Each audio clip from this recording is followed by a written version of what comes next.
стала центром проведения крупных научных форумов. Или может там закрыть, а то там шум оттуда идет.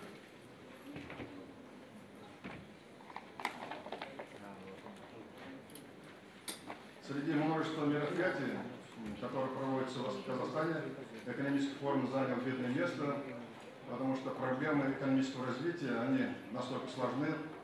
Казахстан динамично развивается, он все больше встречается с современными вызовами. Мы с вами видим, как кризис сказался на нашей экономике, как мировые цены на сырье, в том числе на нефть, оказались на нашей экономике, курс валюты и многое другое, инвестиции, которые к нам приходят. Все эти факторы реально ощущаются в нашей экономике. Поэтому вот проблемы макроэкономики, проблемы внешнего воздействия, внутренних причин становятся предметом серьезного анализа. Наши экономисты, наши ученые за последние годы проделали за 20 лет значительную работу для того, чтобы исследовать проблемы рыночной экономики, проблемы адаптации Казахстана в мировое образовательное экономическое пространство. И в этой связи, конечно, наряду с тем, что наши ученые проводят большая работа, мы ориентируемся на исследования крупных видных ученых-экономистов, которые актуально, ежедневно, постоянно занимаются сложными проблемами экономического развития мира. И мы с вами видим, что мир встречается с серьезными вызовами. Вот если первоначально в решении кризиса, финансового кризиса были рекомендации, мир принял их, особенно Европа, но вместе с тем оказалось, что не всегда эти решения были, может, до конца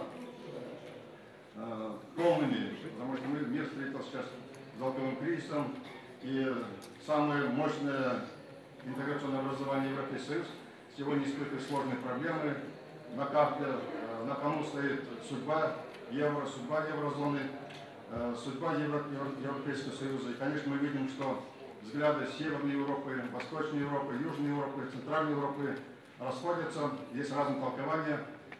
Поэтому, когда вот наши гости, мы сейчас об этом попозже скажем, говорили о том, что правила важнее прав, речь идет о том, что какие-то правила, могут ли национальная экономика выдержать эти правила, кем они написаны, как должны выполняться.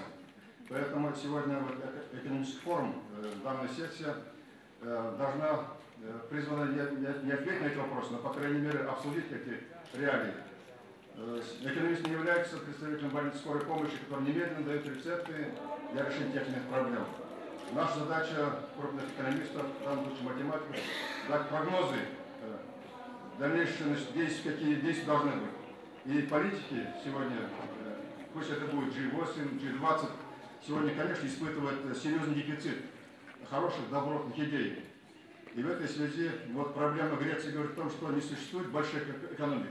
Существуют проблемы и малых экономик. И в Казахстане в этой связи вот предприняты серьезные исследования в решении этих проблем. Поэтому сегодня на данной сессии мы заслушаем доклады, на которых будет поставлена актуальная проблема. Я не думаю, что это будет решение всех вопросов, но, по крайней мере, есть серьезные заделы. И очень радостно отметить, что оргкомитет поставил доклад сегодня наших лауреатов Нобелевской премии, которые занимаются этими проблемами, и наряду с этим докладом наших ученых, которые созвучны, параллельно, и где-то, я скажу сказать, практически на этом же уровне, на понимаемом уровне, сегодня будут сделаны подготовленные доклады, сегодня будут сделаны эти сообщения. Я хотел бы представить сегодня. В работе нашей сессии принимают известный лауреат Нобелевской премии, профессор Калифорнийского университета Санта-Барбара, Норвежской школы экономики и делового администрирования, профессор Ким Эрден Кидлер. Прошу приветствовать.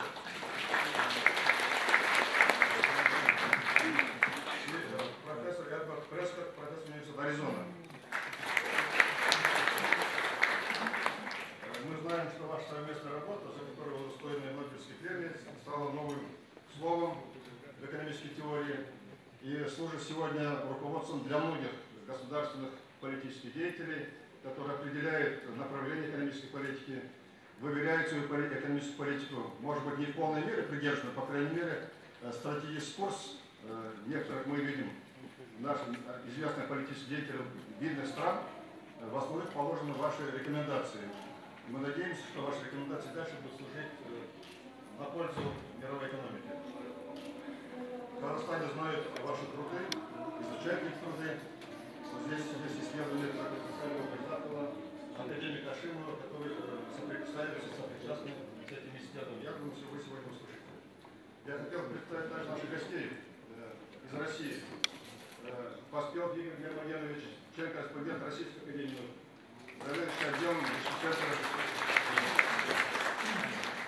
и Новиков Дмитрий Александрович, заместитель директора по научной работе, член-корреспондент Российской академии института управления.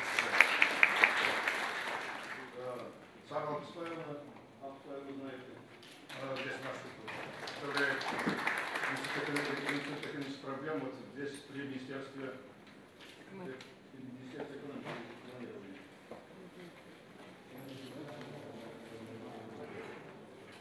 Сегодня целью нашей работы является одновременно выработка рекомендаций.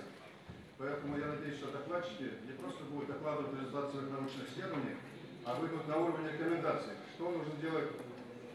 Я не знаю, примут ли руководители мировой экономики, мировых держав наши рекомендации, но, по крайней мере, эти рекомендации должны быть. Так, есть взгляд ученых, есть свои позиции, поэтому просьба выступающим к участникам данной сессии говорить о своих рекомендациях. Кроме докладчиков будет дискуссия. Я надеюсь, что в этих дискуссиях вы примете активное участие. Поэтому актуальные проблемы сегодня будут на повестке дня. Я хотел бы первое слово объявить, во-первых, работу сессии открытой, и первое слово представить профессору Кину Киданову. Регламент в пределах 15-20 минут, но вот, я не знаю, для многих лауреатов, наверное, регламент не ограничен.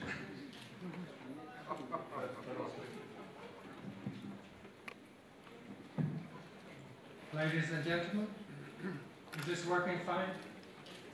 Excellent. I'm delighted to be back in Astana for the third year in a row to this wonderful conference. And I can see it's a growing event. I heard some unbelievable numbers as to how much it has grown over the last year or two. It's a great thing to be part of. So I will talk loosely on the theme of policy uncertainty and growth. I will have in mind several areas of the world. I'm supposed to loosely divide the world into the United States, Western Europe, China and India are quite interesting. There's a collection of emerging economies, and then there's unfortunately too many economies that are very underdeveloped. The US and Western Europe generally have GDP per capita of around $30,000 to $45,000. Some of the emerging economies could range from, let's say, $10,000 to $20,000 per capita in GDP. China obviously gets a lot of attention because of its size, although it's sometimes overlooked. The per capita income is still fairly low, on the order of $8,000 to $9,000. Well under the per capita income, for example, of Kazakhstan, Azerbaijan, and some countries around here. And then, of course, we have the very poorly developed countries, many in Africa, Southwest Asia, some of them down around well under $5,000 per capita, even unbelievably under $1,000 per capita. Now, for long-run growth, what we know is the key is capital accumulation and technological change. Those are the two key factors that will make nations grow in the long run. And the question is, how could we align incentives so that it will actually happen? And here's where the policy comes in, because these are very forward-looking decisions. These are decisions about generating, well, first of all, a high cost today. In the case of research and development, the the return in the future could be very uncertain, and that's also true in the case of building capital to take advantage of it.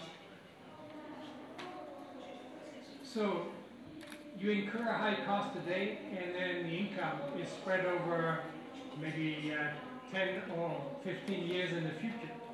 And here's where the government comes into the picture. The government can change the environment. It can make the environment uncertain in the future. It can change the environment in the future. There's a risk it will happen. There's a risk that the returns from the investment will be taxed at higher rates in the future. That uncertainty is all the larger because of a theoretical finding, namely, even in the best of circumstances, suppose we had a benign government policymaker who would be in charge of choosing policy so as to do the best for the nation's citizens, maximize welfare. The theoretical finding is that that policy plan for today and into the indefinite future is inconsistent over time. And that means there will be a temptation to change it sometime in the future, maybe in periods of emergency or where nations are in distress and so on. Now, that theory calls for some way to committing future policymakers. And that has been quite successful in the monetary arena. We have understood that making central banks more independent is a way to isolating, at least to some extent, monetary policy from political pressure. Some countries, some nations have been more successful than others in that respect. We used to think of the Bundesbank as the almost like the world champion in that respect. On the other end of the spectrum, there are countries like Argentina. Argentina happens to be a country I've studied in great detail. Argentina, just to give you a sense of the lack of commitment in monetary policy in Argentina, an indication is how often does the head of the central bank change.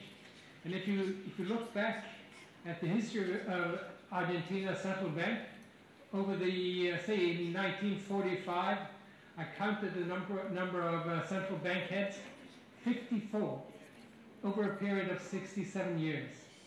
That is unbelievable. So each chairman